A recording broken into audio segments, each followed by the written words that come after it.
Good morning, everyone. It's 8 o'clock in the East. Do you know where your children are?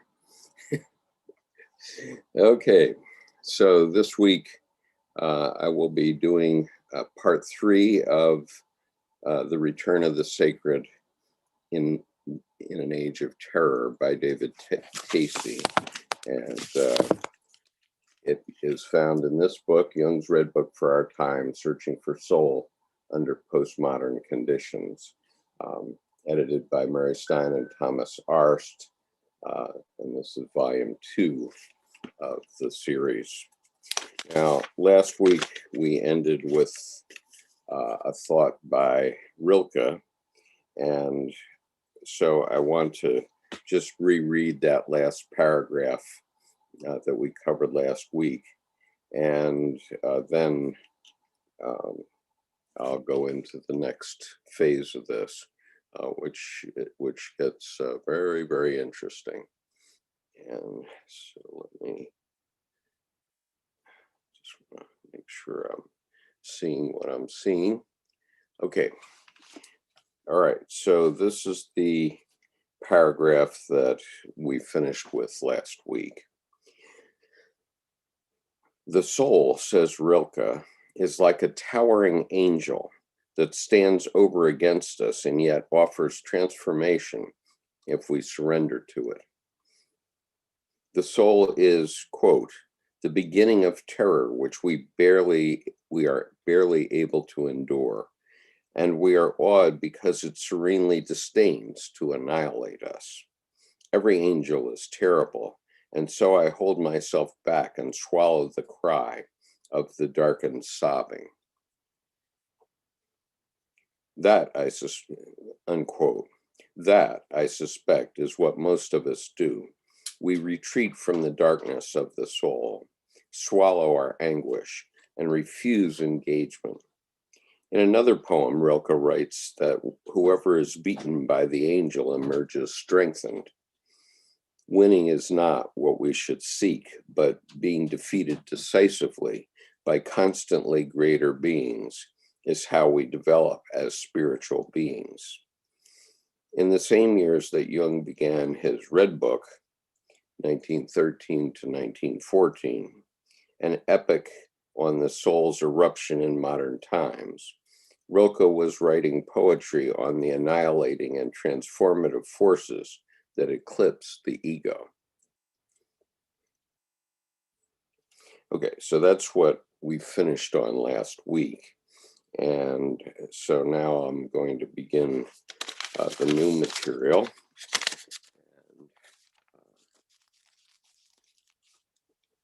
So here is the first chapter, or the first paragraph of new material. And I'm sure that you will see quite a lot of parallels between this material and what's happening in our world in the last 2 months. So there is something in the epidemic of religiously inspired terrorism that warrants close scrutiny. Now, of course, Dr. Tacey was writing in response to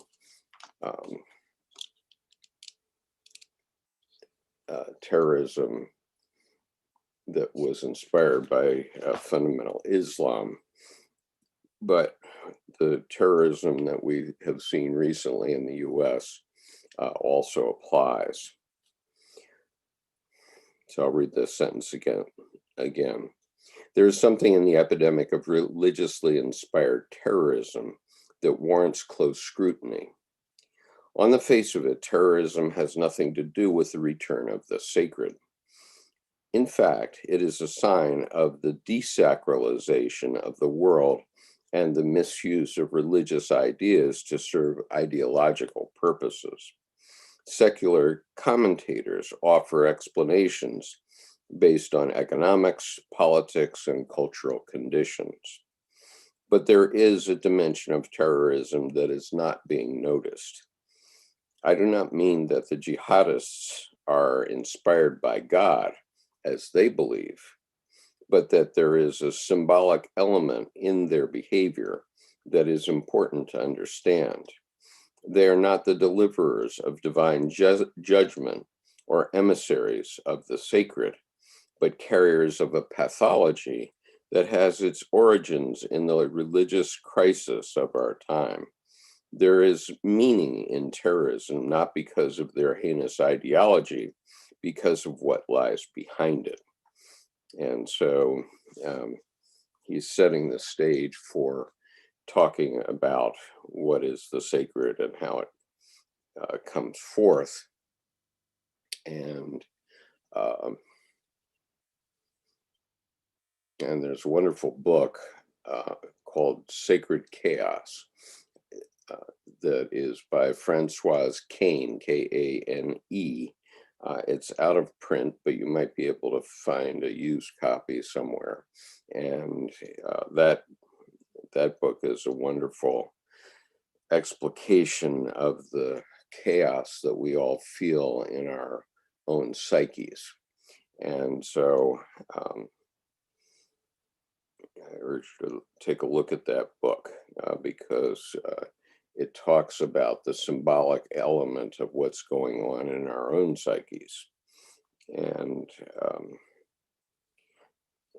it's an acknowledgement that some things that come from the sacred, the chaos of the sacred, are not good, not particularly good, including resentment, as Dr. Edinger was speaking of, and I referred to a week ago. And just to recall, there is a profound set of questions in a movie called Don Juan DeMarco with Faye Dunaway and Marlon Brando, and Johnny Depp as Don Juan DeMarco. So it's quite a good movie in many ways. But Don Juan DeMarco asks 4 questions. He says there are only 4 questions that matter in life. What is sacred? Of what is the spirit made? What is worth living for? And what is worth dying for? And the answer to all 4 questions is the same. It's only love. Only love is the answer to the question, and are the 4 questions. And so we see in those 4 profound questions the essence of life itself. And so anyway, I'll read on here. Sounding like Jung, whom he did not acknowledge, Derrida wrote of the return of the religious and defined this as the coming of the other, quote unquote, where the quote other unquote refers to everything that is different from the ego. The explosive force of the religious, he said, can, quote, interrupt history and, quote, tear history apart, unquote.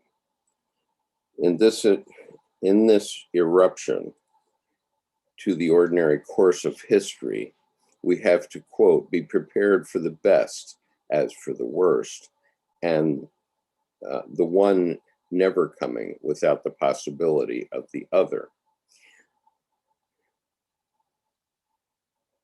Derrida said religion would return with violence because it had been suppressed with violence.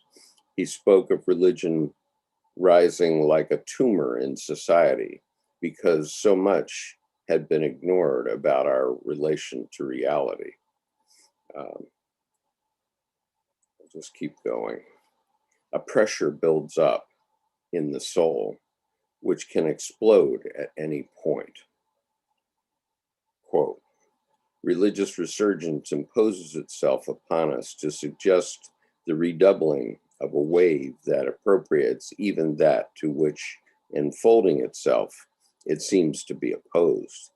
It gets carried away, sometimes in terror and terrorism, allying itself with the enemy, hospitable to the antigens, bearing away the other with itself. This resurgence grows and swells with the power of the adversary. And so here we see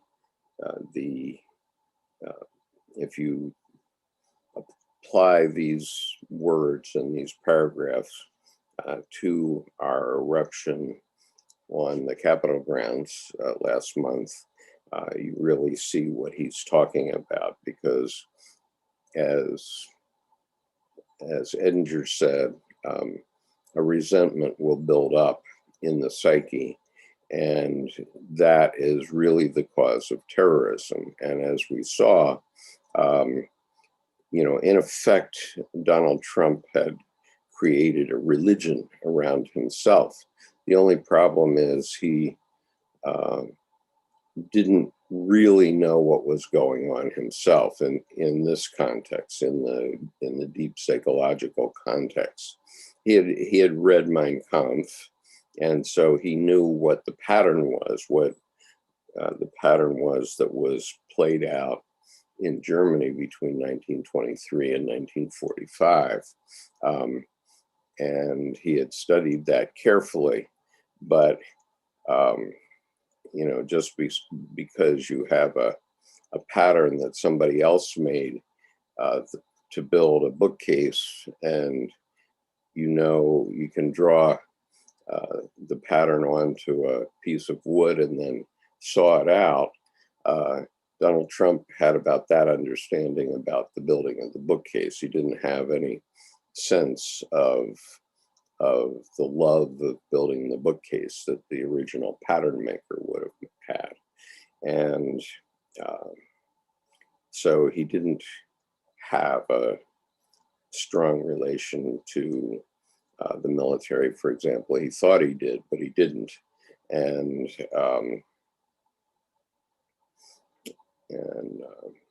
so people who have military experience know what I'm talking about, that a man who is so uncourageous that he gets out of serving by having his doctor write him off for bone spurs is also a man that will never understand what it means to be in the military. And that person can never lead soldiers or Marines or airmen in battle, or sailors in battle.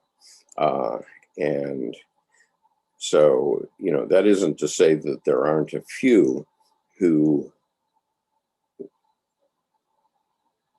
don't themselves have ideas that are not quite right, who have gotten through a 3-year term in the military or a 4-year term.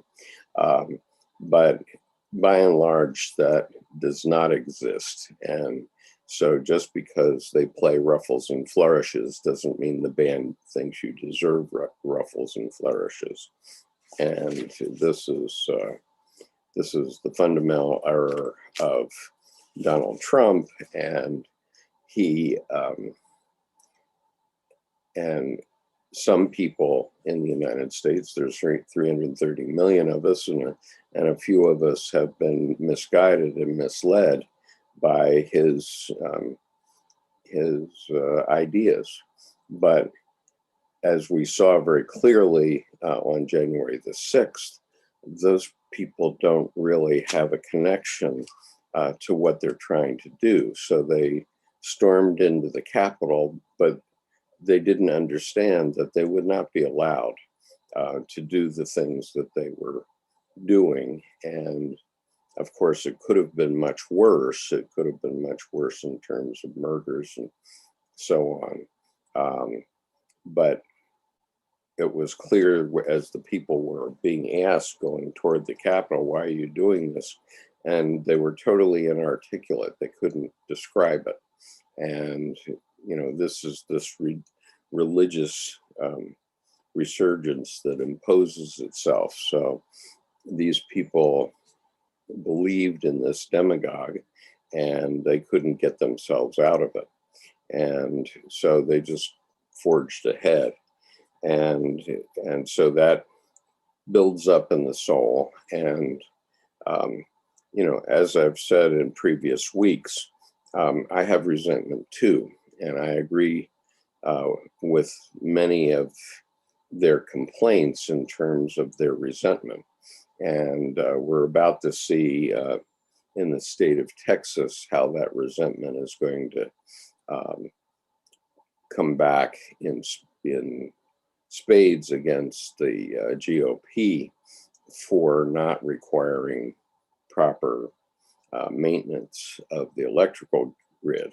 The GOP has been cutting corners for 40 years or so throughout the country wherever they can get away with it. And so they haven't, they've been getting away with not paying a reasonable wage to people, and they've been getting away with not fixing our infrastructure. I mean, our infrastructure in the country has been in trouble for many years, and every so often a bridge will collapse. And so even in 2008 or 2008, when Barack Obama was running for the presidency, he was talking about, we're going to fix the infrastructure. We're going to go after the shovel-ready projects. But the problem he ran into was that the Republicans were controlling the Congress for much of his presidency, for 6 years of his 8 years. And so they were blocking moving ahead with a lot of things that the country really needed in terms of infrastructure.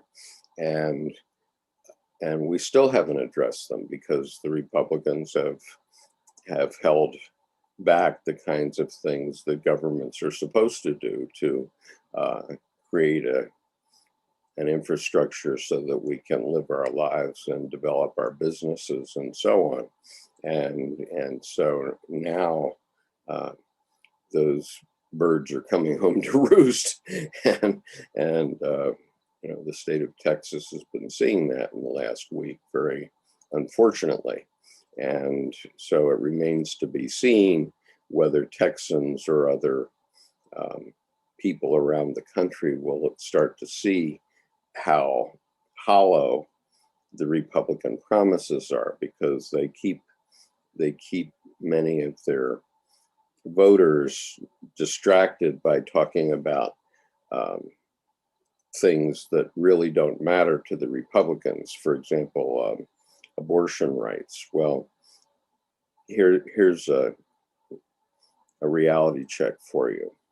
If abortion is prohibited, that there will be no saved babies, okay? There will just be a brutalization of society again. And so, but since they've been talking about it for so long, they've convinced young women that, oh, it's just terrible to kill a little baby. Well, the little baby that is aborted is going to be aborted. It will be aborted because women will go to Canada to get an abortion, or to Mexico, or they will have their female friends help them to abort the fetus. And when that happens, then if it's prohibited, then they can't get proper medical care and so on. And all you have to do is go back and look at a couple of older movies. In the Heat of the Night is one, and Dirty Dancing is another one, where those movies were basically trying to get abortion permitted in the country. And they were showing how terrible society was at that time. And so finally, the Supreme Court ruled Roe v. Wade and made that the law of the land. And so you don't see movies about that any longer, but that's the good old days, back when abortions were illegal. So My mother told me two things on her deathbed, two things that she thought I needed to know. One was that she had voted for John F. Kennedy in 1960, which was quite a surprise to me because, I was 14 years old at the time and pretty ignorant. And so I thought we were voting for Nixon, and I thought Nixon was the guy. My father thought Nixon was the guy. He was a naval officer. And my grandfather, who was the worst bigot I ever knew, couldn't stand Kennedy because he was a Catholic. And so, and this was my mother's father. And so it was quite a surprise to me when my mother admits on her deathbed that she had voted for Kennedy in the 1960 election. And the other secret that she told me was that my two grandmothers, who were quite Victorian ladies, these were ladies who were born in the 19th century, that these two ladies had 5 abortions between them in the 1920s, which I don't know which one had 3 and which one had 2, but nonetheless, these Victorian ladies had gone and found doctors who would perform illegal abortions in the 1920s. So this is why I say that this is it's a false issue that the Republicans have relied on to keep themselves in power, and they still rely on it every time there's an election. And and we have to understand that prohibiting abortion will save 0 babies. It will only brutalize our society, because in the days before Roe v. Wade, about 15% of all doctors in the country were committing illegal abortions. So these doctors were illegally committing felonies in order to help the women that came to them, as they're required to do. And so the Republicans have consistently distracted their followers from these sorts of points and issues, and while meanwhile they've been literally ripping us off. I mean, in my case, and in the case of many people who are in the baby boom, they harvested our life savings in 2008, and 10 million families lost their homes to foreclosure, including me. And naturally, I'm quite resentful about that. And meanwhile, they got themselves paid double on all defaulted mortgages. So that was quite a good deal for them. And the way that happened was that George W. Bush, one fine day, had Henry Paulson issue $25 billion to 9 investment banks based on one sheet of paper. He went into a room and had single sheets of paper, so 9 sheets of paper. He gave one to each one, and it was a promissory note for $25 billion, and each of the presidents of these investment banks signed, and then their investment banks were given $225 billion that night. And in total, they were given $450 billion. And I see no evidence that they ever paid that back. And so the essence of it was that everybody's mortgage in the country was paid off. The banks had no risk after that, but the banks still, based on the destroyed economy in Wall Street, the banks still foreclosed, and so they got paid double. and they're doing the same thing in the COVID crisis, where it's the wealthiest of the wealthy of our country who are taking the cream off of all these bailout programs in the COVID response. And they're fighting the COVID response because they think that the Democratic proposal will give too much to average Americans, including raising the minimum wage, which is long, long overdue from being raised. So we have to pay attention to where our friends and enemies are. And so even though I was not moved to go to the Capitol to protest on January 6th, I too have resentment from that. And I understand those people's motivations, but the motivations were sort of religious. What we're talking about here was that those motivations had a religious tinge to them, where they were believing in this man, Donald Trump, and but now we know that the emperor wears no clothes, and he doesn't care about those people that went to the Capitol. He only cares about himself. And every time you hear him talk, he's only talking about what benefits him personally. It's not what benefits the rest of us. So anyway, so the religious zeal that developed up in those followers that got them to attack, they really didn't know what was pushing them. And this is what David Tacey's talking about. So I'll read his quote again so that you see what I'm talking about.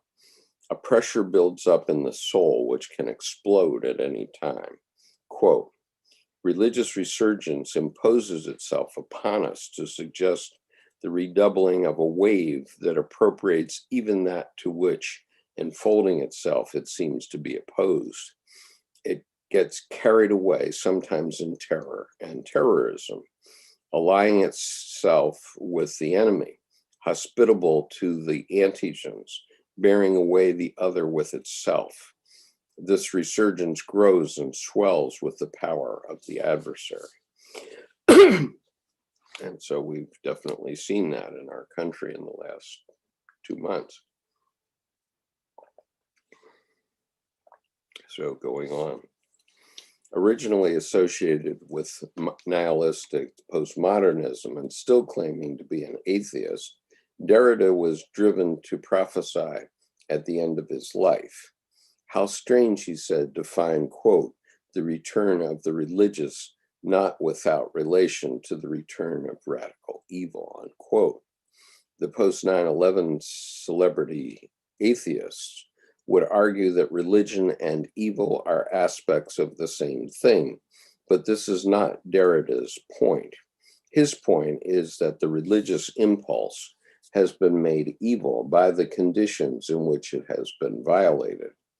2,000 years ago, the same point would have been framed in metaphysical terms.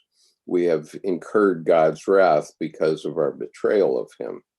Many would reject this language today, and yet when we look at the terrorists, we see something of our own unknown face. Their evil expresses the darkness that has been built up in the soul. And so to those Americans who think that those Americans who attacked the Capitol were evil, they're projecting, they would be projecting their own evil on those people. And yet I recognize those people for the most part as, loyal Americans who are just trying to survive in a very complicated and confusing world. And most of them, if I had a 2-hour conversation with them would probably change. Now, that doesn't mean the hardcore people, the people that were willing to commit murder. And, obviously the people that are committing crimes need to experience the wrath of the rule of law. But I would guess that at least 95% of the people that were in that crowd on January the 6th were not purely evil. They were just pulled along by a crowd. And so you can experience this if you dare, and you haven't been to a fundamentalist church lately. You can find it in any fundamentalist, a religious exercise where they intentionally use crowd psychology to make you feel good, feel like you're part of the group. And so I went to one of these sessions one time unintentionally. I didn't intend to do that, but I happened to have been in Singapore, and a woman that I was working with said she wanted to take me to church. So I said, "Oh, sure." And so we go to this thing, and it was in a tent, and it was a huge tent. It had 5,000 people in it, and they were using all sorts of crowd psychology methods to hypnotize people and to take advantage of crowd psychology. So one of the things they were doing is doing the wave like you see at football games. So you get everybody around a football stadium, 60, 70,000 people to do the wave. And all of a sudden people feel good about themselves because they're part of the herd. And so they were doing the same thing in this fundamentalist service, and you can feel yourself getting pulled into it.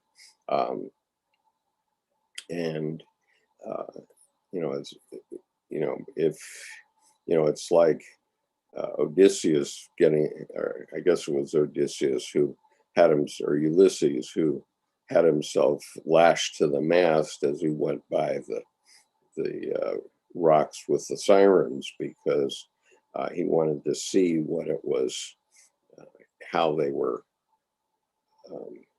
pulling him along. And I was really having that feeling of being between the rocks with the sirens in that service, where, once you start doing that sort of thing, you get sucked into it very fast, and your life can go on the rocks. Okay, so moving along, I don't seem to have any partners to talk with today, and of course I'm happy to, I am monitoring the YouTube channel, so I'm happy to respond to any questions you may have, but I'm going to read on in this article. So Europe's leading Lacanian, Slavoj Žižek, I'm always doubtful about the correct pronunciation of Mr. Žižek's name, but Slavoj Žižek made this point after 9/11 and spoke of the West's need to face up to the reality of darkness. Quote, "The American sphere of safety is now experienced by its citizens as being under threat from an outside of terrorist attackers who are ruthlessly self-sacrificing and cowards, cunningly intelligent and primitive barbarians. Whenever we encounter such a purely evil outside, we should gather the courage to remember the Hegelian response. In this pure outside, we should recognize the distilled version of our own essence." And unquote.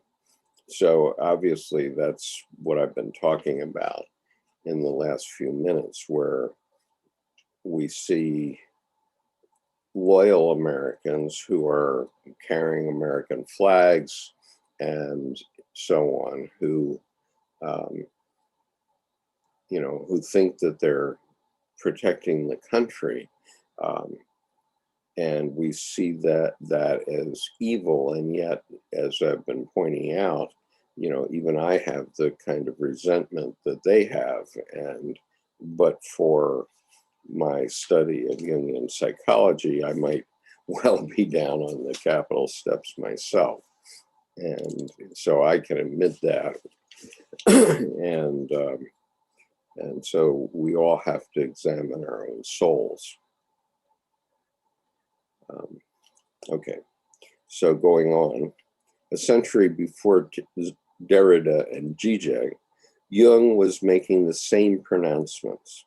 In his Red Book, Jung wrote of the terror of the First World War, quote, "But the spirit of the depths wants this struggle to be understood as a conflict of every man's own nature," unquote. So he was referring to World War I as a struggle in every man's nature. So going on, modernity encourages us to live in the confinement of the ego, said Jung, and the soul, excluded and ignored, is forced to develop an ambivalent aspect. The soul arraigns itself against us as something which thwarts our will, which is strange and even hostile to us, and which is incompatible with our conscious standpoint. The soul wants something different from the ego, and we are at war with ourselves. He claimed that when an inner situation is not made conscious, it happens outside as fate. And so, when this hidden situation of the failure to maintain the Texas power grid comes to the surface because we have a cold snap, then we have the fate of Texans being frozen out for a week, and I know people who are climate change deniers will say, well, the earth isn't warming because just look how cold it is in Texas. But that's not right, because what has caused Arctic air to move down into Texas is that our climate change has caused the Gulf Stream, which is around the eastern coast of the United States, to slow down. Okay, so the Gulf Stream is kind of like a whirlpool where it's pulling hot air up from the equator, and it goes up along the east coast of the United States and then across to the UK and Western Europe, and that has traditionally warmed the eastern part of the United States in ways that we are familiar with because we know about our summer and winter changes. But because of global warming, the Gulf Stream is slowing down, and it ultimately, because of warming, is going to stop. That's what our experience and science shows.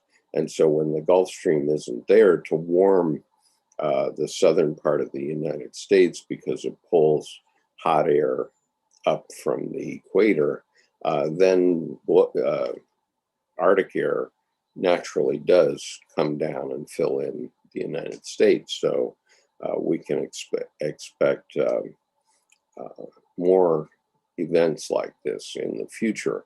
And of course, the Republicans who don't want to fix the power grid say, oh, well, this is only a once in 10 years event.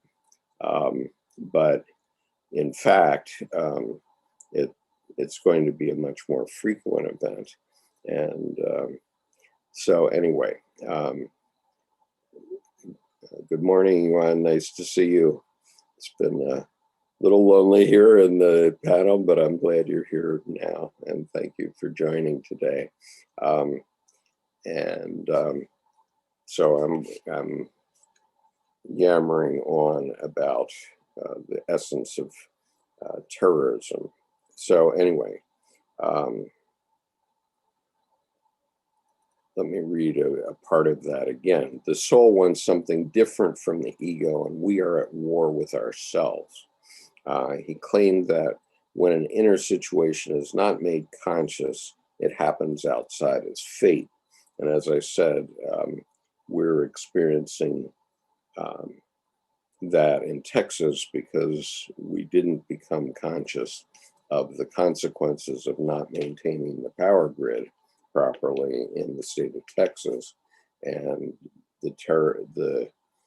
the Republicans saying, "Oh, we don't need no regulation, and we'll cut our power grid off from the rest of the country." Well, the result of that was that no other power company could help Texas when they needed more power, and nobody could see that until there was a desperate need for power, and that's what's happened in the state of Texas. So we've had fate intervene, and so now we do see that failing to keep up the power grid is a problem.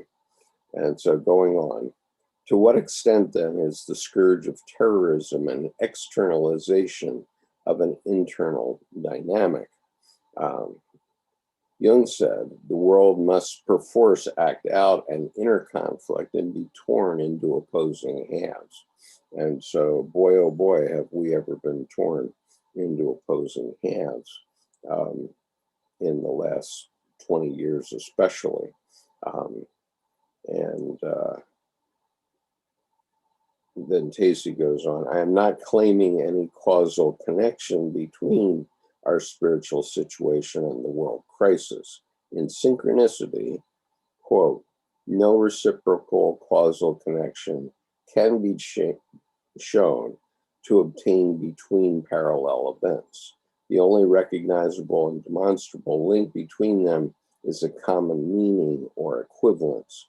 Well, actually, the Texas crisis has shown that a causal connection can be shown once the abuses of the power company and the attitude of the GOP has been shown up and made conscious, then you can see that it's a direct cause. And so we do see it in our politics all the time. And so we can see that in the last 2 months, a demagogue that tells a big lie that his followers believe because he's been whipping them up for 4 years. And so they believe anything he says. All of a sudden, when they try to act on that, they find that they're in the middle of a country that says, no, this isn't the way we live in the United States. And so now they're suffering the fate, the consequence of not having consciously understood what was happening to them. So, reading on, according to Sufi texts, the notion of a holy war applies more to the inner than the outer realm. The true meaning of jihad, according to Hazrat Inayat Khan, refers to the psychological strife to overcome the false ego. When returning from battle against the infidels, the Prophet Muhammad, peace be upon him, said, quote, we have come back from the lesser holy war to the greater holy war. His companions asked, what is the greater holy war? Muhammad replied, the war against the ego. Shahid Attar explains that in Sufi tradition, the ego is the enemy of spirit, and conquering the ego's ascendancy is the best form of jihad, allowing the Sufi to be at peace with him or herself and close to the creator.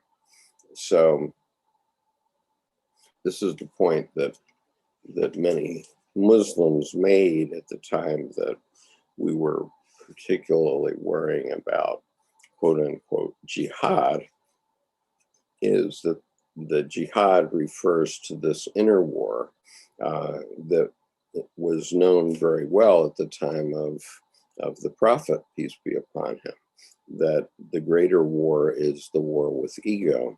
And once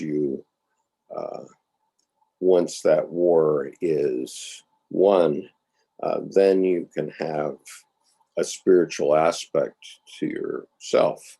And,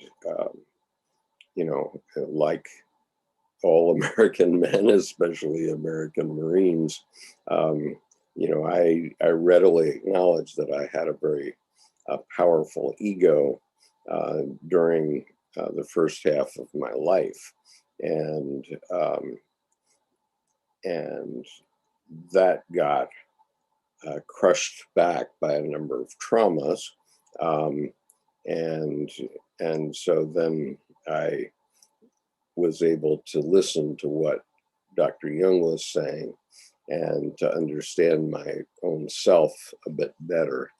Let me admit one other person here. Okay, so this is making the point that the jihad in Islam is actually this same war that we all fight. And so, of course, we have what is apparently a large ego in Donald Trump. Now, I thought that for a period of time until a friend of mine who is a psychologist said to me, no, he has a teeny weeny little ego. And I said, what? And then she reminded me of something. She reminded me that he's a bully, and a bully hides his teeny weeny little ego behind false bravado, which other people have been carried along with. But I remember in the fourth grade, let's see, I'll try to admit some people here.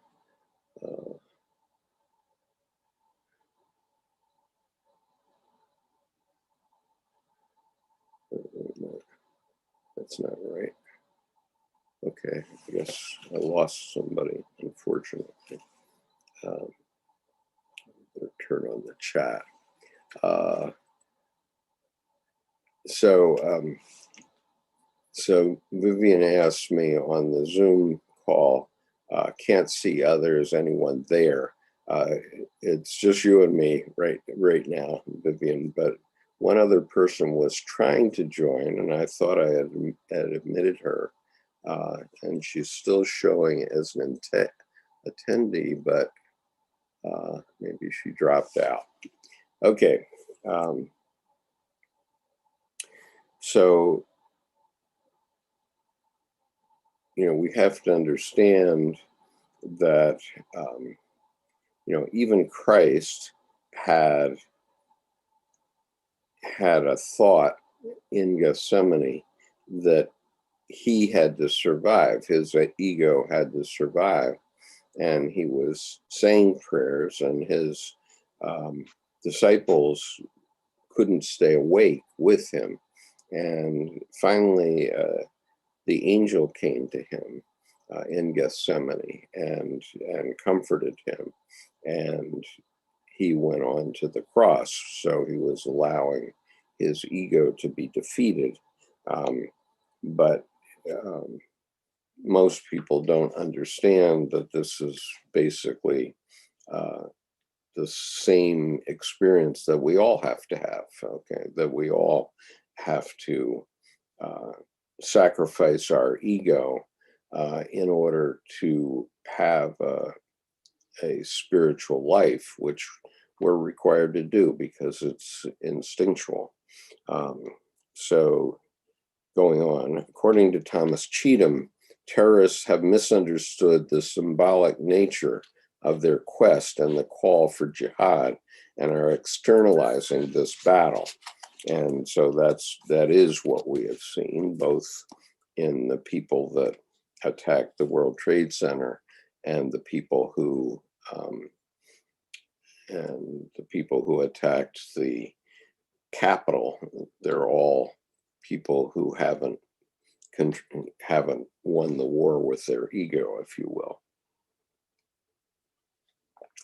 And they think violence can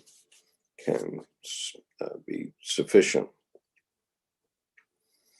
Wolfgang Gigerich points out that it is so much easier to resort to resentment and to blame others for the unsatisfactory conditions one finds oneself in than to engage in a long-term struggle.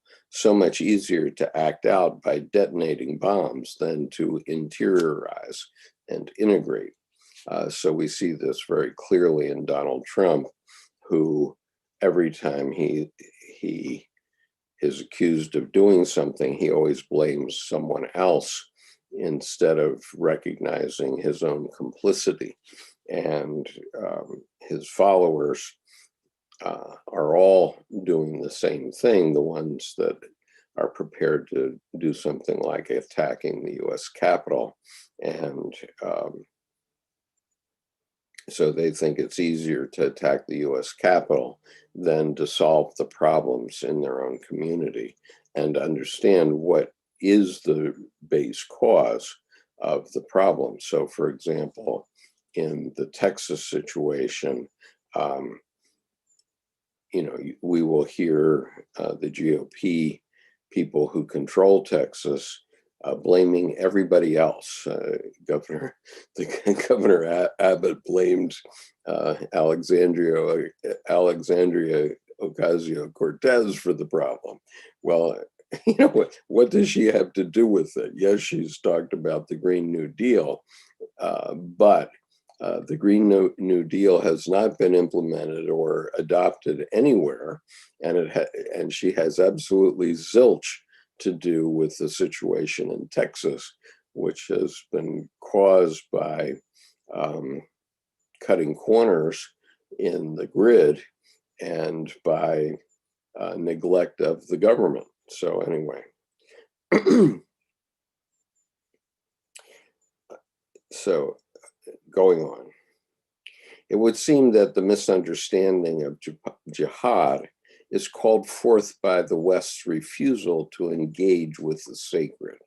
The West has become the infidel by virtue of its profane existential stance. The sacred has been forced into the role of adversary, of which Derrida and Jung speak. And so the point here is that in our materialistic world, many materialists think that religions are not sensible; they're irrational, and so they don't follow any religion, and they think everything's hunky-dory if they own a big yacht. Okay, so here I've shown this a few times, but once more won't hurt. This materialist that I'm going to show here summed it all up, and let me increase the size of this yacht so that you can see its name. Okay, so the name of this yacht is Never Enough. And the point is that materialism will never be enough. I had a much smaller yacht. This is a 64-footer here. I had a much smaller one at one time. And the first time my partner and I took this boat out into the Chesapeake Bay, the first thing we said to one another is, we need a bigger boat. And this is what materialists always think, which is they always think they need a bigger boat. And so this person who keeps his boat most of the time in Florida, it acknowledges it through the name of his boat. And, but is this boat making him happy? No, it isn't. It's sitting at the dock, and it's having no impact on his life at this point. If he was out on the Chesapeake Bay enjoying the sun and the wind and the waves, maybe it would be helping his life. But he's obviously out working to acquire more things because he thinks things will make him happy. And of course, we have the poster boy of materialism in the form of our former president, who thought he got everything he wanted in life. He got buildings with his name on it. He got 3 trophy wives, not 1, but 3, and he became president of the United States. But it's quite clear to anybody that thinks about it that this man is not happy. And so if you want to live a happy life, you need to pay better attention to Jung's teachings and pay less attention to the idea that he who dies with the most toys wins. That's not true. I mean, that was a saying in maybe the 80s and 90s, which in the U.S., which is the guy who dies with the most toys wins. Well, the guy that dies with the most toys hasn't won happiness typically, and Donald Trump is simply the proof of that. And he's also going to be the proof of how imperious Mother Nature and karma are in the consequences of his behaviors in the future, which we're going to see play out over the next several years. And so, I guess the question is, if we take a blowhard like Rush Limbaugh as an example, would he be willing to trade? Would he be willing to trade his Presidential Medal of Freedom for 2 or 3 more years of life? And my guess is that he would. He would be willing to trade, and particularly happy life, let's say. And so, but in any case, I'm happy because I've lived almost 5 years longer than he has so far. And so in those 5 years, a lot of happiness has happened in my life, including the possibility to speak with all of you. And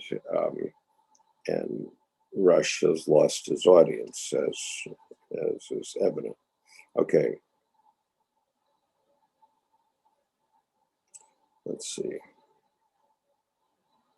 So going on, it is significant that the dark aspect of the holy, lost to Christianity, is being picked up by postmodern philosophy and depth psychology as if to rescue what had been suppressed. And so the point is that Jungian analysts and depth psychologists have, in effect, become the shamans of the modern world. And I don't claim to be a Jungian analyst per se, but I've done a lot of study in Jungian psychology, which is why we're all here right now. And I can confirm this. Christianity denied the dark side for 2,000 years with the concept of summum bonum, which is God is all good and has no evil side. And the problem is that God does have an evil side. and what is God. Jung commented in 1957 that God equals the unconscious and the collective unconscious.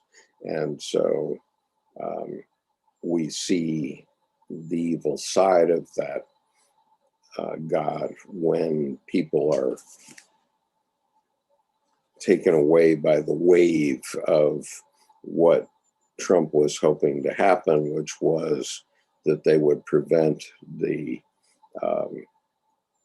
certification of his loss.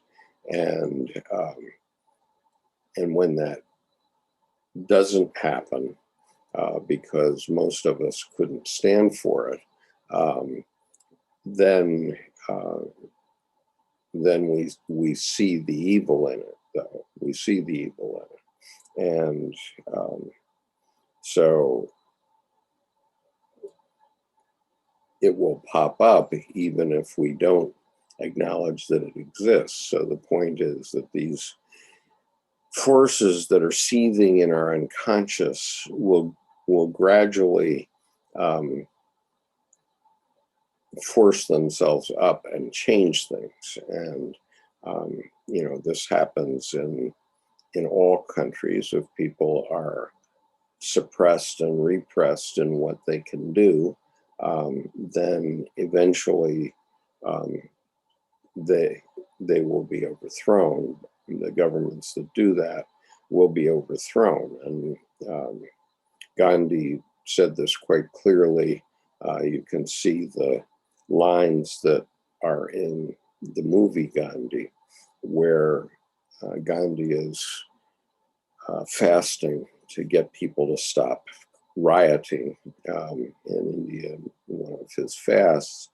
And he says to one of his supporters, he says, throughout history, there have been tyrants, and for a time, they can seem very strong. But in the end, they always fail. Think of it, always. And so if we look at the history of the world, the people who suppress their populations ultimately face the consequences. It sometimes takes time. It can take centuries. But, in the case of Donald Trump, it took only 4 years for us to see what he really is. And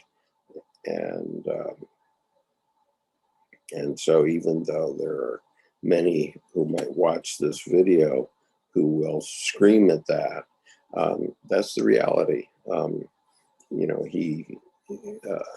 Mother Nature is imperious, and she will get her result.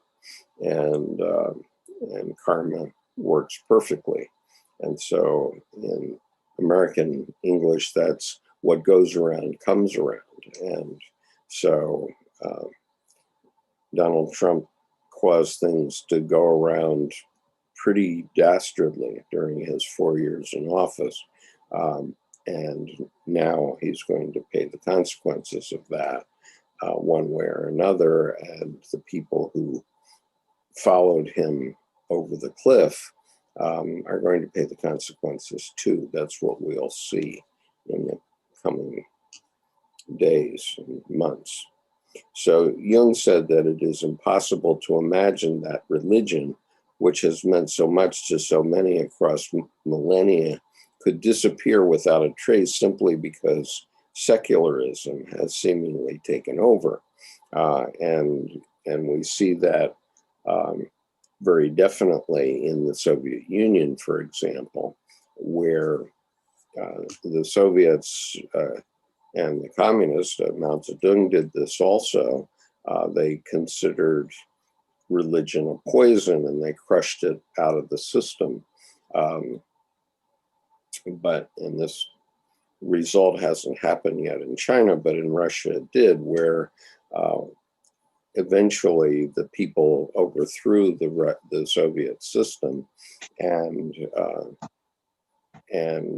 what emerged immediately within 3 years, all the cathedrals in Russia, which were quite beautiful and had been destroyed, all those cathedrals were rebuilt and all the icons were repainted, and everybody's back to the Orthodox Church again. And so, we see right there an example of the suppression of religion not working. It just, religion comes back and with a vengeance. And so, Skip, yes. hi. Hi. I have a question. Okay. First, a statement. First, it's like there are actually many Christians now in China. Really, a lot of people believe in Christianity, and I want to know, how do you think of Christianity, and how is it now in the West? Well, I agree with that. And there are also a lot of Buddhists in China as well, and also Muslims. And the way I think of it these days, because I've sort of gone beyond religion in a way, Edward Edinger was asked in 1994, what is Jungian psychology? What does Jungian psychology have to do with religion? And his answer, after he was very thoughtful for a moment, he said, everything, everything. And he said, you see that Jung found the source of all religions, and the religions have hidden it. For example, religion, the Christian religion has hidden the element of evil, saying that God is all good. But nonetheless, this instinct comes through in all religions. And actually, I think I could find very quickly, if I look, the actual quote here. So just give me a minute so that I can find that. Okay, so just a sec, because I did a transcript of what Edinger said, and let's see. All right, here it is, which I also read because his actual interview has disappeared. But anyway, okay, let me just read this passage.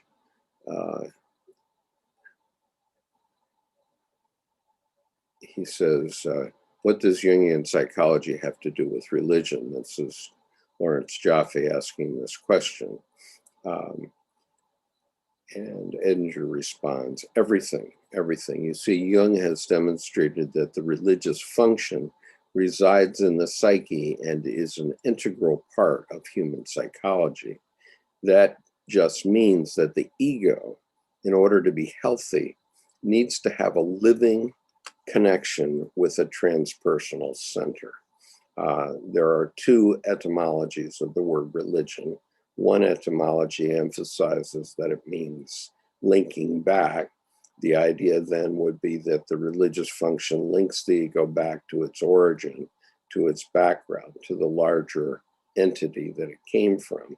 The other etymology of religion that Jung really preferred, actually, was that the word religio means the opposite of the root of the word neglect, so that religio means the careful consideration of the background of one's life, the opposite of neglecting the background of one's life.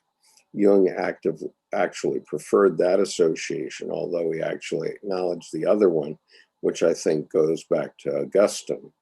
The point is that the human psyche has a religious function in both senses, a need to link back to the deep background and a need to give careful consideration to the source of his being.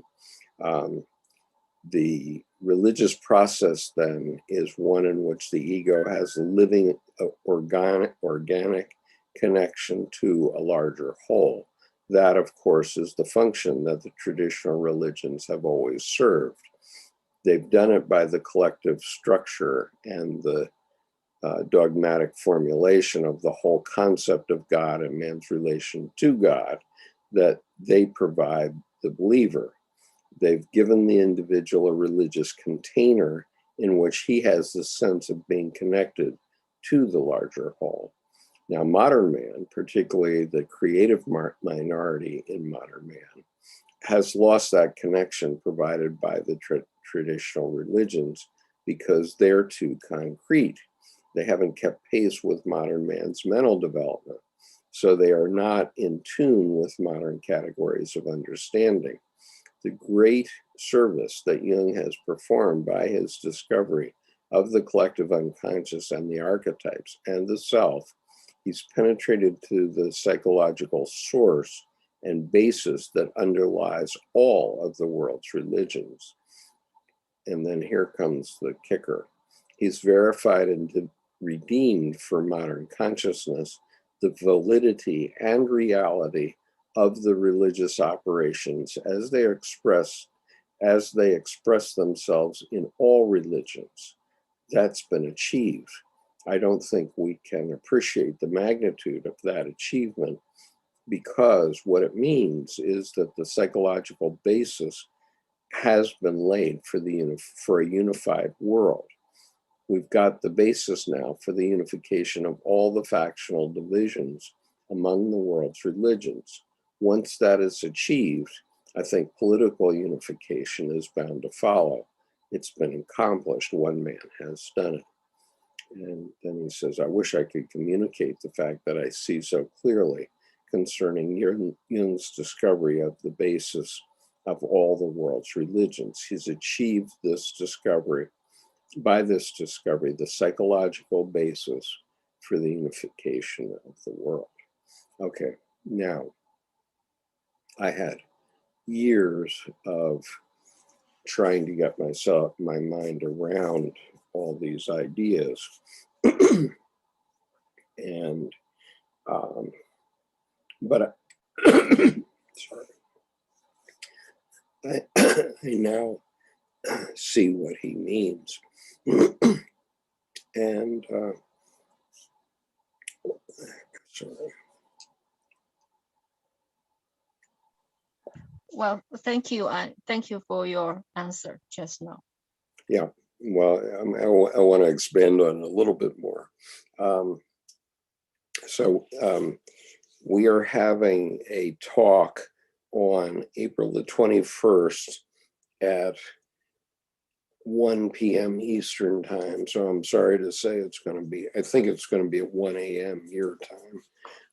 And I want to urge you to listen to it if you can, because it's by Jorge Ferrer, and he's written a book called Participation in the Mystery. And this is where religion is going, which is to understand that each one of us participates in the sacred mystery. And so if we put it in terms of Christianity, and Jung says this at the end of Answer to Job in the last paragraph, where he talks about the Christification of many. What he means by that is for 2,000 years now, humanity, or in the West, has seen Christ as the singular Son of God, okay? And what Jung's saying, in effect, is that we're all sons and daughters of God, okay? We all have a kernel of the divine within us. And the way we have to live is we have to live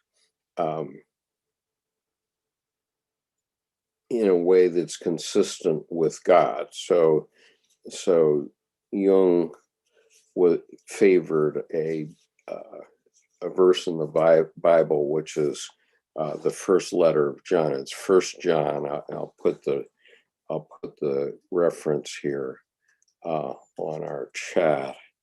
1 John 4:1.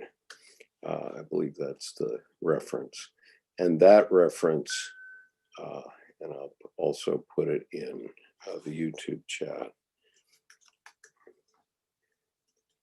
Okay, so 1 John 4:1, examine the spirits, whether they be of God or not, okay? And so what he is saying is that we constantly have opposing spirits coming up in our psyche that cause us, whatever they cause us to do, there's also an opposite spirit there.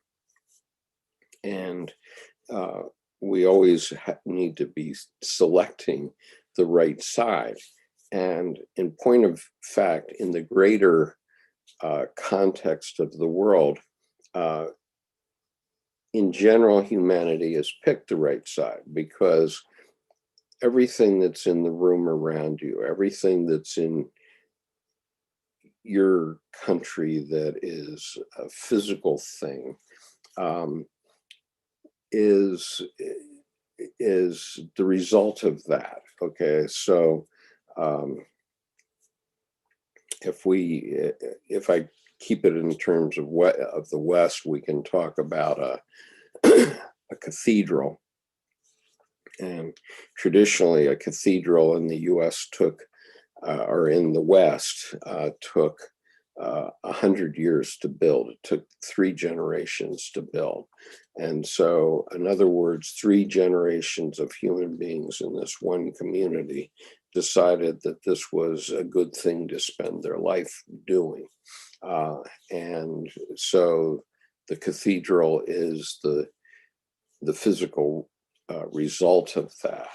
And, you know, even if you take some of the monumental sites in your city, which I've visited a couple of times, you see the same thing, that people build things that serve their needs, whatever they are.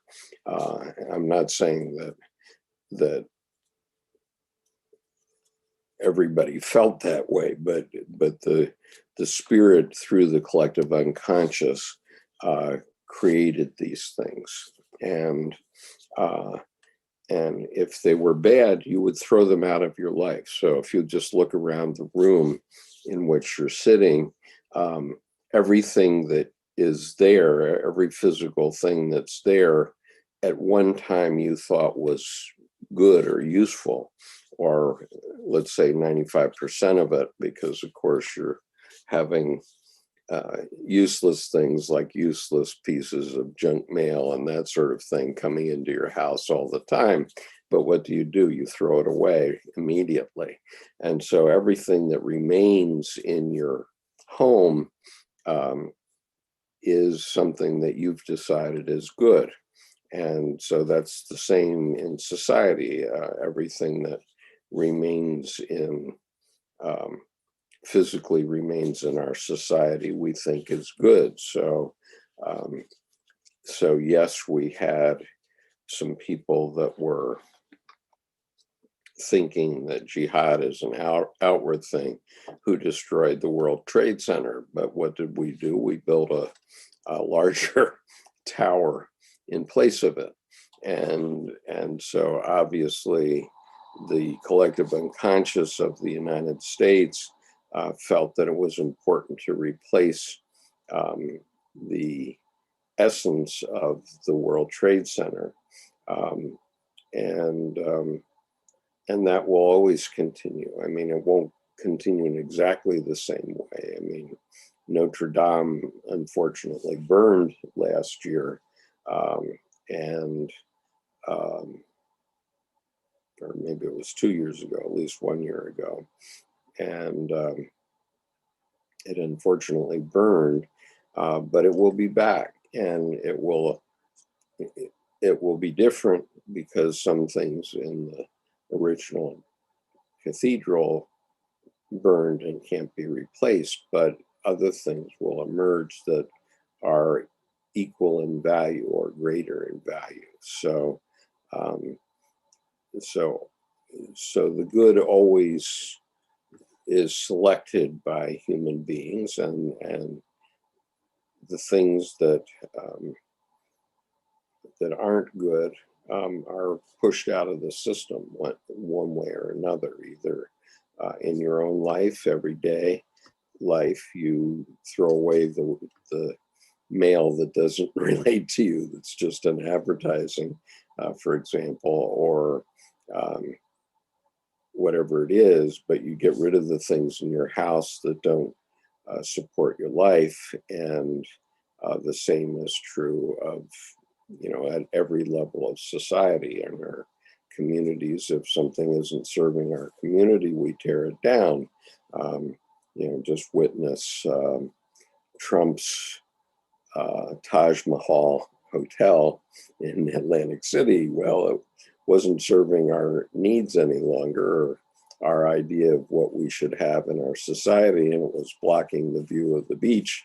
And so the city of Atlantic City blew it up last week and collapsed it. And so that's an example of that sort of thing happening. And so anyway, I hope that's, so I no longer criticize any religion, okay, because religions are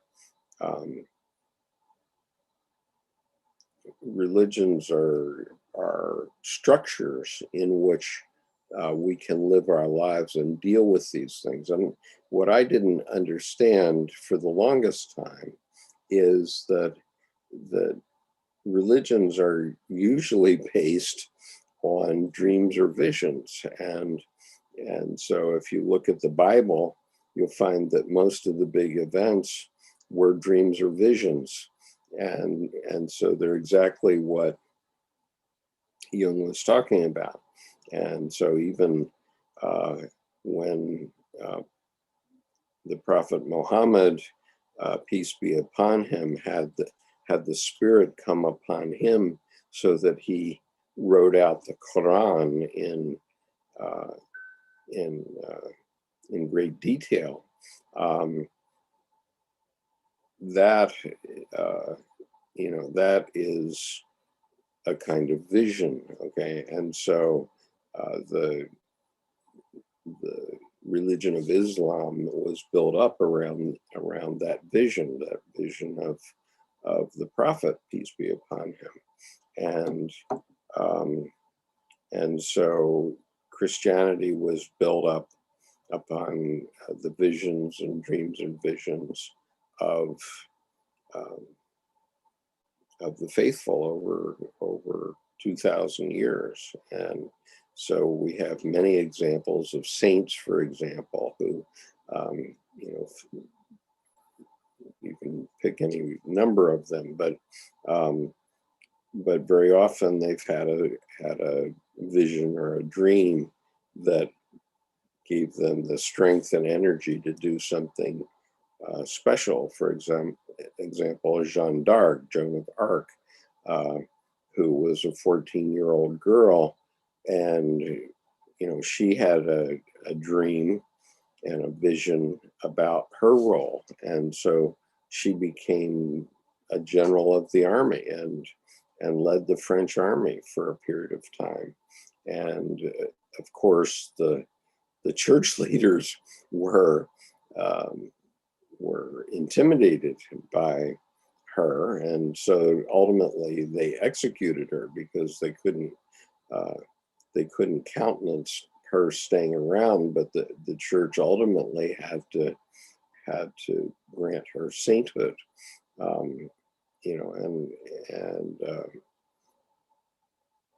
And so ultimately the truth will out. I mean, nature is imperious.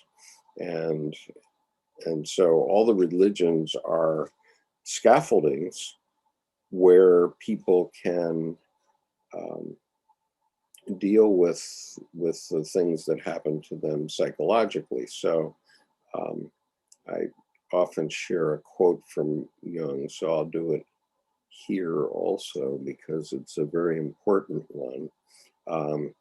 And it's the one place where Dr. Jung really summed it all up in answer to your question.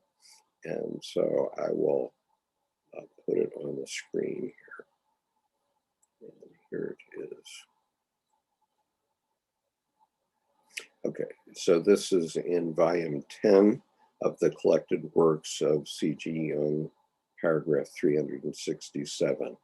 And I put the title here, but the title that I've allotted to it is Theologians and Psychologists Are in the Same Business. And then here's the quote. For thousands of years, the mind of man was worried about the sick soul, perhaps even earlier than it did about the sick body. The propitiation of gods, the perils of the soul and its salvation, these are not yesterday's problems. Religions are, and then I've added these two words, naturally evolved. Religions are naturally evolved psychotherapeutic systems in the truest sense of the word and on the grandest scale.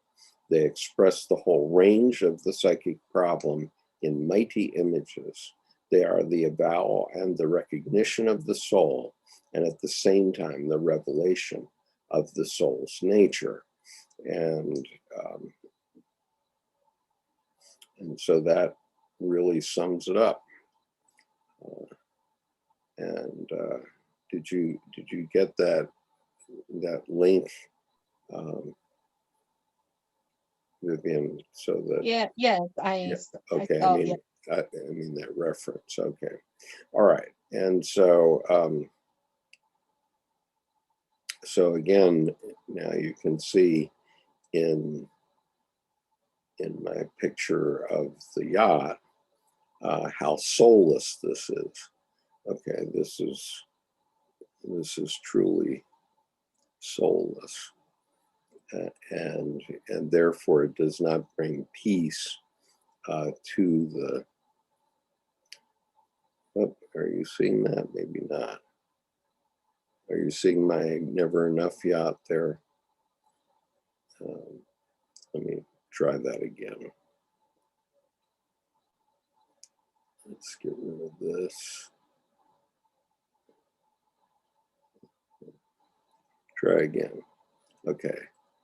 So this is soulless, this yacht. And it doesn't do anything for anybody unless the individual who owns it is in it. and no matter how big of a yacht you get, it's never going to be enough. And it will, it will just eat you alive, basically. And so this person is literally, his work structure is structured around a piece of fiberglass instead of it being around people. And so anyway, in terms of religion, then my perspective about religion has vastly changed. And I was really angry with a daughter of mine because at one time she said she thought I was going to hell, and I was angry that someone would teach a child to say such a thing to a parent. But my experience was that when she said that to me, I had nothing to to fight back with when she said that to me. And so I dropped into hell immediately, okay, and for a period of about 10 years. And that particular night, I had a vision of Mephistopheles dropping into my car next to me as I was driving home. And I cut the Faustian bargain, which was that he could have my immortal soul on my death, provided none of my daughters thought that of me for the rest of my life. And he disappeared. And so, but that vision was very real, and so far he's kept his part of the bargain, it seems, because my daughters seem to be loving toward me, and he hasn't been back. But then that put me into 10 years of very, very serious study of Jungian psychology, because I knew it was a vision, but I had no context for it. And so I had to study for a decade before I could get my mind around it. And it was Edinger's quote that I read earlier that really helped me see. And, you know, in my youth, when I was being trained as a Christian, I wasn't picking up on the fact that these were, religion was really about the mind. I mean, what we were taught is God is up there. Nobody told me that God is here. and in the U.S., that is a perception of most Christians, I think, because we see football players who run across the goal line and then they point upwards saying, oh, it's God that did this for me. But yes, it is God that did it for you, but it's God that is within your heart that did it for you. So you should be pointing at your heart rather than your head or up in the sky, because it was that God image, that self, that greater personality that we talk about in Jungian psychology that caused that athlete to put in the hours of training that it took to get him to that position, including, tens of thousands of hours in the weight room and all that sort of thing. And the God image within him, his self, pushed him to that point so that he could get the touchdown. But it wasn't some puppeteer up in the sky who said, okay, I'm going to make it possible for this guy to do this time. No, there's no such thing. And we have to understand where God is, what he is. And that was the brilliance of Jung, because at the end of the 19th century, Nietzsche said, God is dead and we have killed him. And he was as Jung says, he was stating a truth for many people in Western Europe at that time, because the morality and so on of religion had lost its purchase, and the result of that was the two Christian countries went to war with one another, Britain and Germany, for the first time, and killed 8 million of them, 4 million on each side. And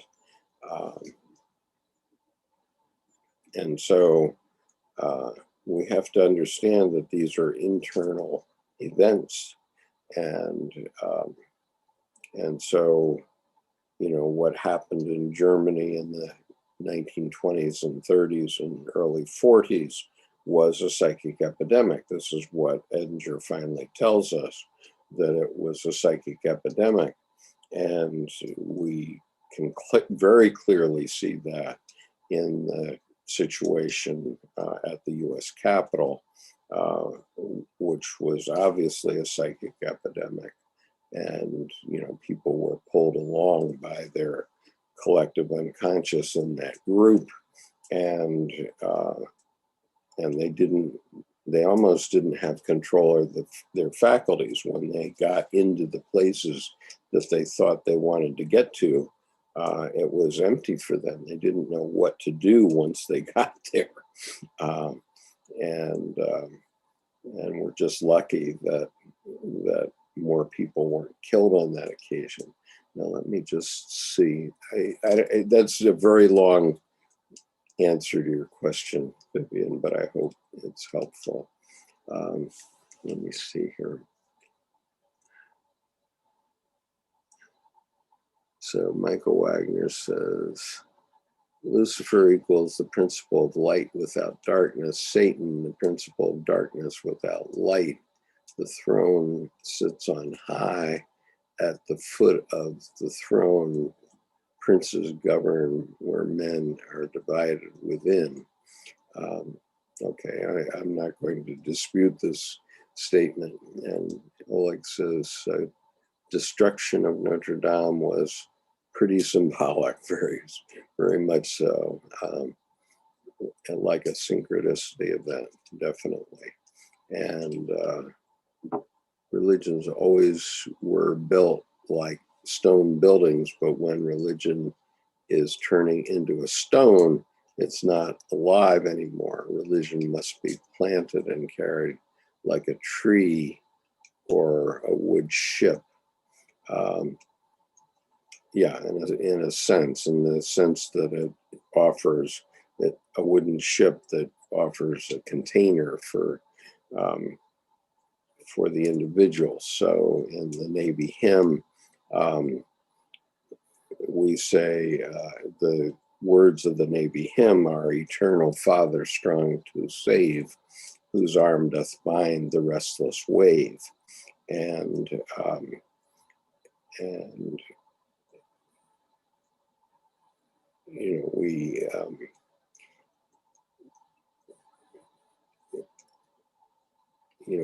we have to, the restless wave is our unconscious, and the sea is symbolic of our unconscious.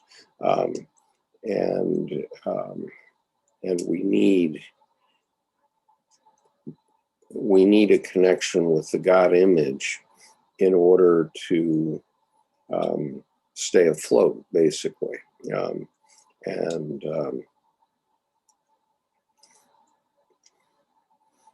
So mariners know that in order to sail on the sea, you must love her. You have to love the sea. And one of the things to love about the sea is that the sea is bound by, the laws we metaphorically say of the Father, but the laws of the universe. And so if you know what those laws are as they relate to the sea, then you can be safe on the sea. But if you don't know what those laws are, you're in deep trouble. If you're out on the sea and you don't know what the laws of the sea are. And so even if you know what those laws are, sometimes they can cause you to have a shipwreck or lose a ship at sea because of a storm, that sort of thing. So nice to see you, Annette, here. And so I should go on, though. So I've digressed.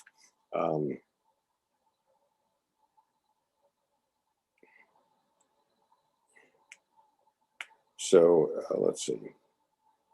Jung said that it is impossible to imagine that religion, which has meant so much to so many across millennia, could disappear without a trace simply because secularism has seemingly taken over.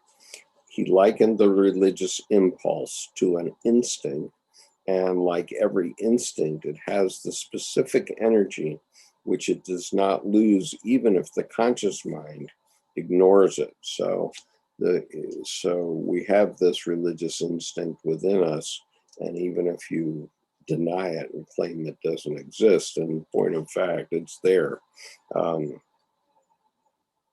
And so this instinct would return, like everything unconscious, with considerable force as soon as conditions allow, which is what we saw in the Soviet Union, or after the Soviet Union. As soon as conditions allowed, it came back, religion came back. It would not only return with explosive power, but in distorted forms, since psychic contents take on disruptive aspects when repressed. And again, so we saw that in the riots on January 6th, where contents had been repressed for many years, and we're going to see consequences in Texas because complaints about the Texas power grid had been repressed for many years, but now it's like a storm at sea. Once it happens, you can't deny that it happened.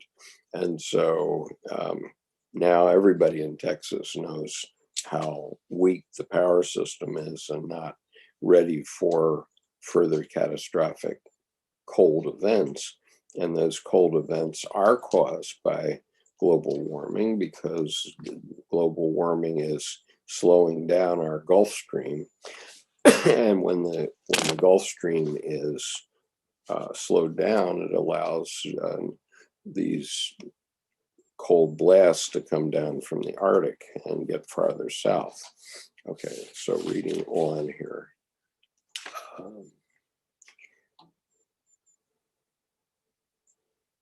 Okay, I'm going to read a little bit more.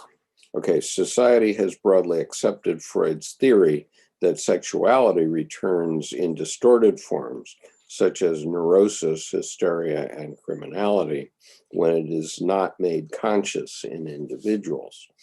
We've conceded this much to psychoanalysis. We've conceded this much to psychoanalysis, but Jung's theory is regarded as suspect because he is dealing with the less tangible reality of the religious impulse. If the great repressed was sexuality in Freud's time, it is religion in ours. Religion is the unlived life of modernity. Jung argues that religion will return with devastating consequences, just as sexuality returned with shocking impact in Freud's time.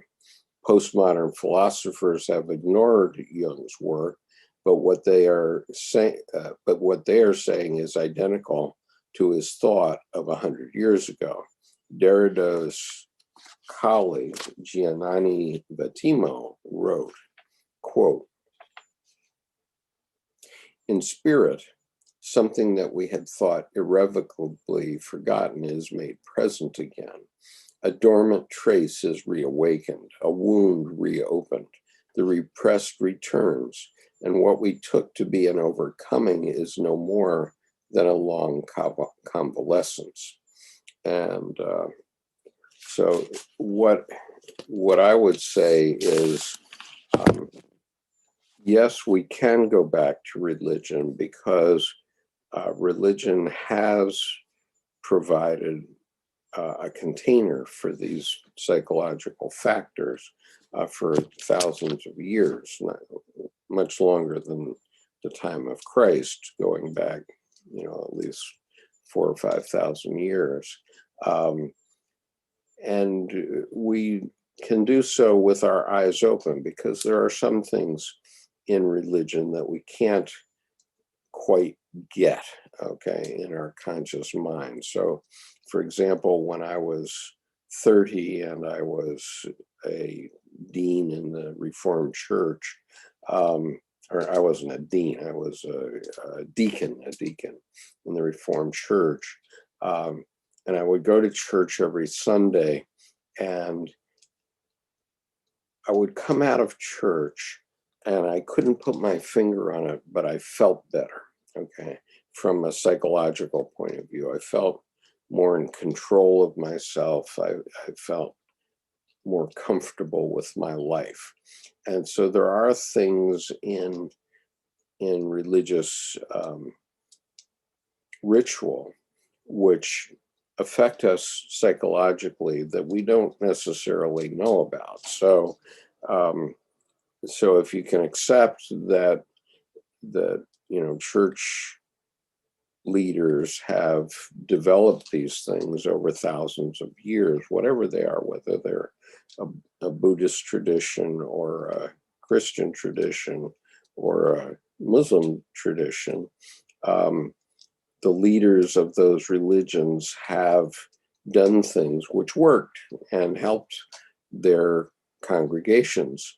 And so we don't have to spend 30 years, or in my case, 34 years studying Jung before we get that. We can simply go to church and be conscious of the experience that we feel better because we go there. And it doesn't mean that you have to accept the way they teach it all the time. For example, with Christian church, I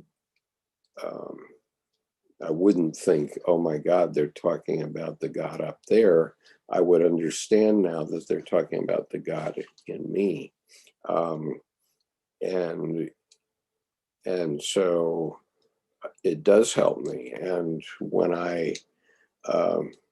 when we have no COVID and I can go over to the U.S. Naval Academy Chapel, which is only 2 miles from me, I find it very uplifting to be in that building. And to understand what it's doing for me. And so I find it very comforting to be in that building.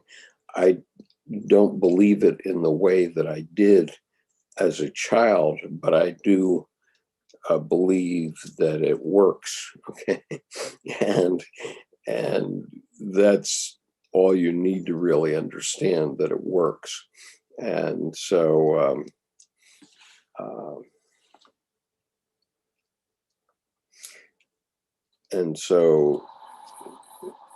I can't diss any religion. And plus I learned from some Indian colleagues of mine.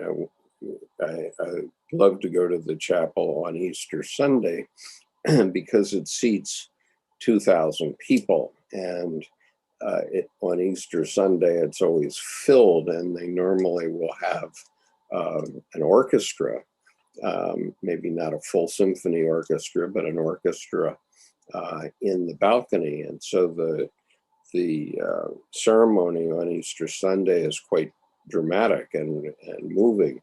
And so one Easter, I took 4 of my Indian colleagues to the chapel for Easter Sunday. And there came a time for for communion. And I had always been taught as a confirmed Christian that only confirmed Christians could take communion. And so I got up to go take communion, but all of my Indian colleagues got up too. and so I'm thinking, oh my God, what am I going to do? Should I offend them by telling them, sit down, you can't take communion because you're not a confirmed Christian? And so I started to say something like that to my colleague, and he said, well, we want to take the blessing. And, all of a sudden I had this aha moment, which is, of course, and the blessing, the blessing transcends that rule, okay? And especially on an occasion like that. And so it's quite normal for anybody to want to take the blessing, and as Christians, we need to encourage that. We can't turn people away. So let me just see. There's some other comments here. Oleg says, what kind of plans or ideas do you have for your channel in this year?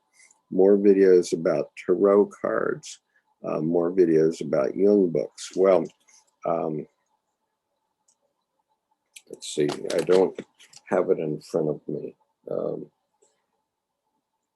But I have a really profound book, which I'm going to be sharing in this time period after we finish the Tacey article. I think we have about 2 more weeks to go on the Tacey article.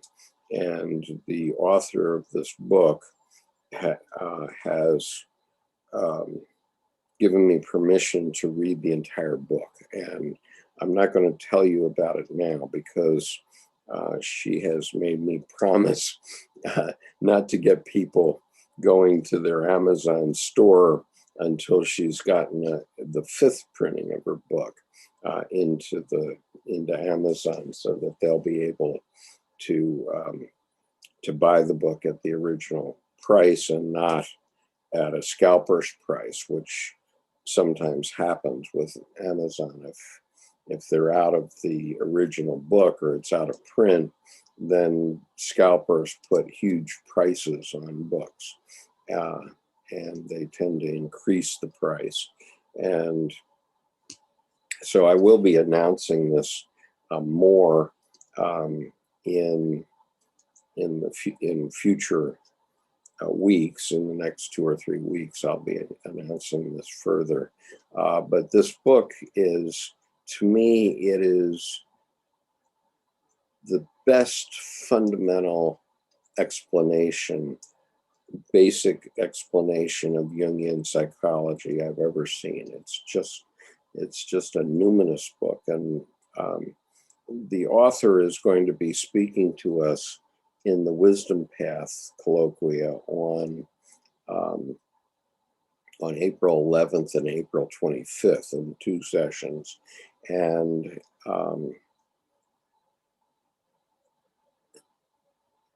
I urge you to come to those if you can. Unfortunately, for Vivian, it's going to be probably too late, but for everyone else, I think it's going to be at 2:45. And I will have to think about whether I can get her to change the time so that it's a little bit easier for folks to see it in Asia. But it's just a remarkable book, and those 2 sessions that we're going to have, which I guess are there at 2:15 on April 11th and April 25th, those are going to be amazing experiences, I'm sure. And so this book, I hadn't ordered the book, and it just showed up on my doorstep one day, and so I opened it and I started to read it, and I read through about 2 pages, and I said to my wife and mother-in-law, "Oh my God, this book is amazing, and just look at this." And the 2 of them grabbed the book, and I had a hard time getting it back, but I finally did. And so anyway,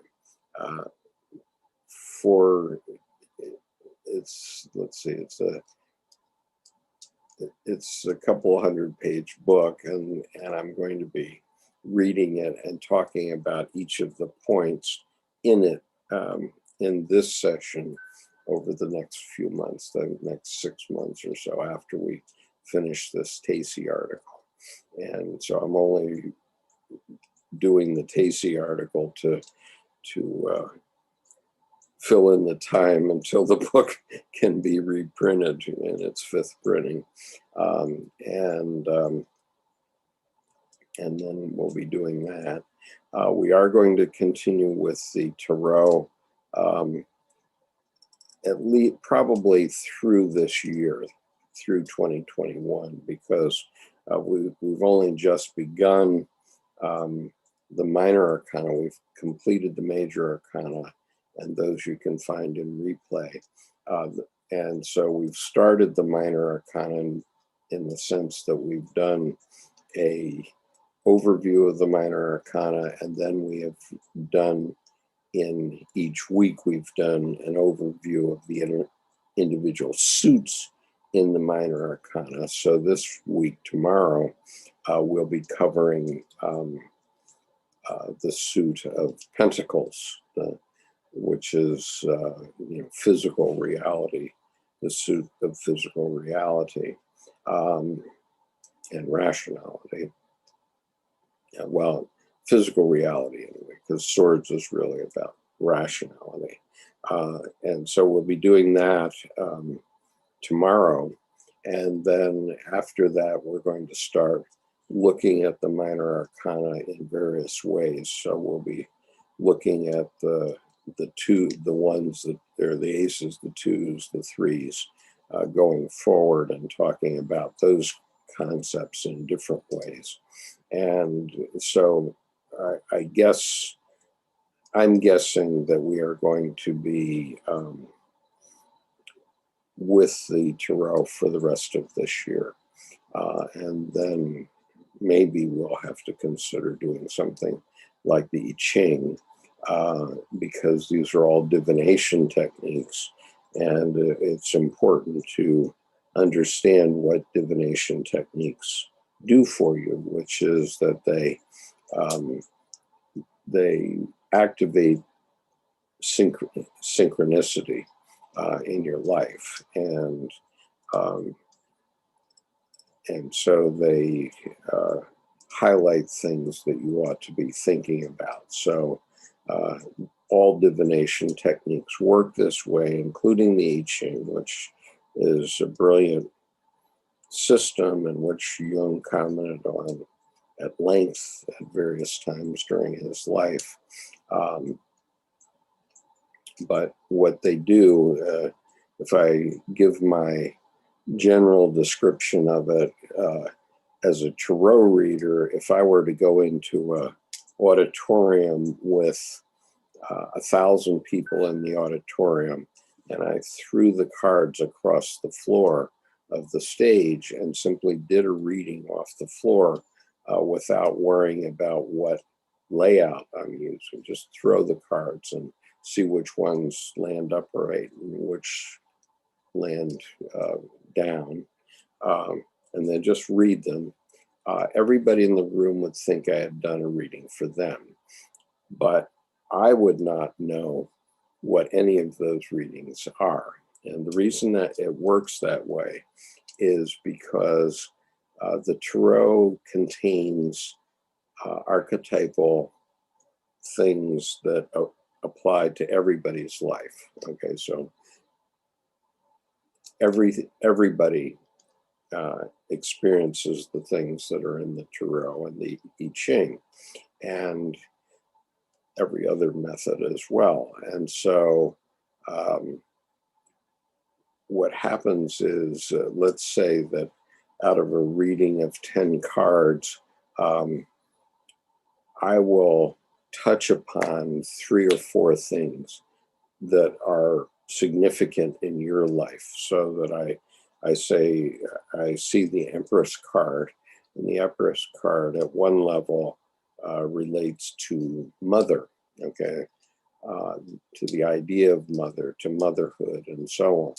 And so everybody's got a mother, and so if I say something in a reading about mother, then if you're having a problem with your mother, or you're having wonderful things happen with your mother, that part of the reading is going to draw your unconscious attention more than anything else.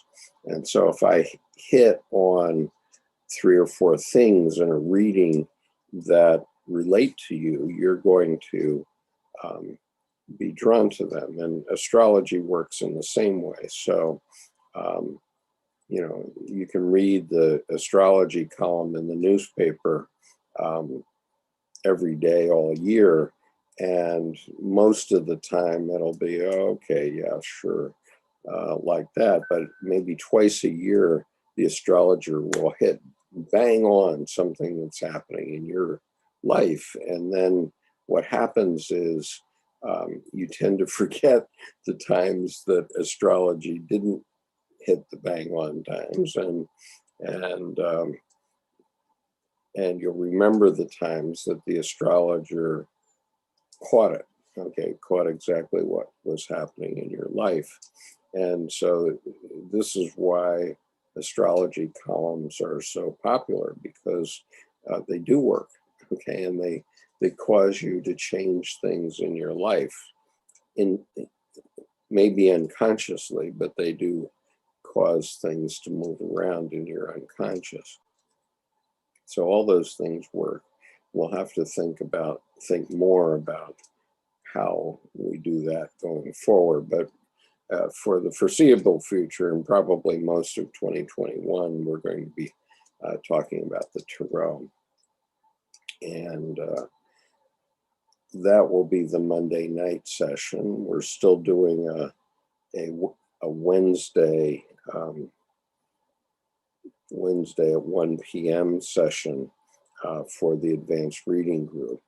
And that session on April the 21st will have Jorge Ferrer. So we will be giving a general invitation for that. And so I would urge you to try to be there if you can. I know it's going to be late for you, Vivian, but it will be worth it because of what he's talking about, the way we have to think about religion in the future, which is that, you know, we are participating in the acts of God. We're all sons and daughters of God, and we have to recognize the mystery and recognize that the decisions we make are godly decisions, and so we have to make our decisions as if we are Christ, or as if we're God herself. That, you know, the God has to make decisions which are right for humanity, not only for today, not only for our own lives, but for the future of our species. And so that's the way we have to learn to think about ourselves. Let me see what else we have.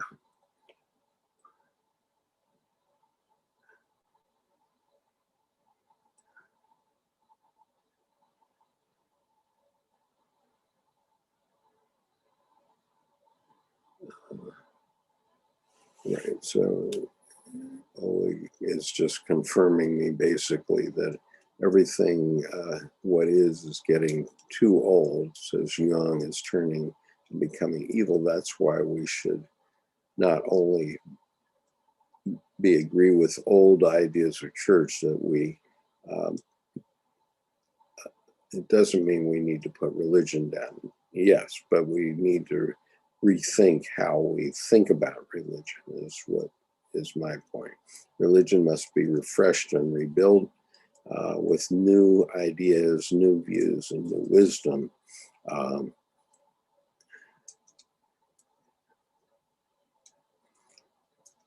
And Big Cat says, my world is too dark for religion now. I am now a Schopenhauerian. Okay, well, I'm not a philosopher, so I'm not very familiar with Schopenhauer's positions. A few days ago, I was reading Jung's book about the UFO. He mentioned Jungian analyst Mary Esther Harding and her book, A Journey into Self. He was highly praising this book. Have you read it? I haven't read Journey into Self, but I have read Psychic Energy, which is Esther Harding's book, and I highly, highly recommend that book. It's really a brilliant book, and probably all of Esther Harding's work is worth reading. The other book that she wrote that I have read and I've given to a few women is a book called The Way of All Women. And it's very helpful and useful. And Annette thinks it would be great if we talked about the I Ching. So maybe I'll do that. I personally do not have a lot of experience with the I Ching, and so I'll have to recruit some people who know something about it. And so beyond that, we will be doing our occasional Wisdom Path sessions. We have one this afternoon at 1 p.m. Eastern Time, which is with SOS Art of Cincinnati, where Dr. Saad Goshen is going to talk about his project. He is the founder of this nonprofit in Cincinnati about how art is used to bring people along. And so he will be talking to us at 1 p.m. today, which is one of the reasons why I'm going to have to sign off here, because I have to host that session this afternoon as well. So I hope you can join us. And if you don't have the information, you can write to me at skip.conover@gmail.com, and I'll forward our overall schedule to you, where you can find the links for Dr. Goshen's presentation this afternoon. And if you're not on our list, I would urge you to get on our list. I've already sent out the reminder, but let me see if I can find the reminder, the list registration link here, which you should have, which is here. Okay, let's see. So this is the link for MailChimp, so that you can be notified if you're not already being notified. And that will tell you the events that are coming up. And I have a few more that I have to invite for. And so I'll be doing that in coming time. Alexa, I know this is too late for saying this, but still, thank you for your answer about your thought about Peter Kingsley. Okay, you're welcome, Oleg. I'm not going to get into that again today. But anyway,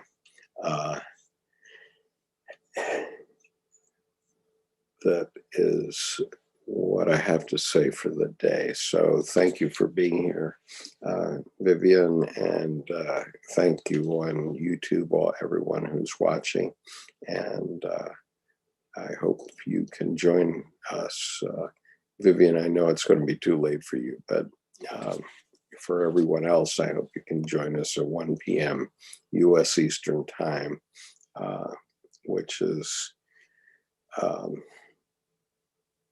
-5 for UK and -6 for the EU hours. And it's in the Pacific time zone, it's going to be 10 a.m. Sorry for that, but we all have to make concessions.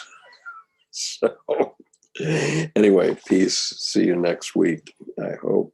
And we'll be talking more about David Tacey's